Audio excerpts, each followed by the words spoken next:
বিসমিল্লাহির রহমানির রহিম। আজকে প্রথম হলো আমাদের নববর্ষের শুভেচ্ছা, প্রথম নববর্ষের শুভেচ্ছা। প্রথম বাংলাদেশে, শেষ বাংলাদেশ চলে গেল নতুন বাংলাদেশ। আজকে আমাদের দক্ষিণে আয়োজিত বনশ্রী থানার দায়িত্ব দল, আমরা প্রতিটা ওয়ার্ড বনশ্রী থানার পক্ষে আমরা হয়ে একটা শুভ নববর্ষ একটা মিছিল করলাম। অনেক আনন্দিত মিছিল লাগলো আমাদের কাছে, ভালো লাগলো। যতদিন স্বাধীন দেশে একটা মিছিল করতে পারলাম।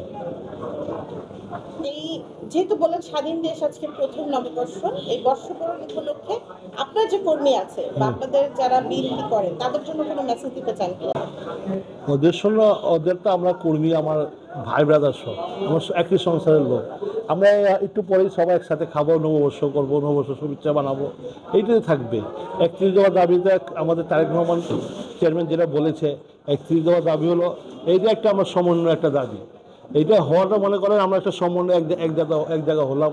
যে আমার মুরব্বী বোন, আমার ওয়ার্ডের সভাপতি, জয়েন্ট সেক্রেটারি, দপ্তর সম্পাদক, আমরা প্রচার সম্পাদক আনিস ভাই, এরা সবাই মিলে আমরা একত্র হলাম। মানে এটা সমন্বয় না, আমরা আস্তে আস্তে এবার যে আগে থাকি আমরা সব যে আনন্দ করি। আশা করি আমরা 33 নম্বর ওয়ার্ড এটা ভালো উপহার দেবো বিএনপিকে। নববর্ষ শুভেচ্ছা রইল আপনাদের সবার, এই বলে আমার বক্তব্য শেষ করলাম। আল্লাহ হাফেজ। তারেক রহমান প্রিয় দেশে আসবে বাংলাদেশে, খালেদা জিন্দাবাদ, জিয়া রহমান অমর হোক।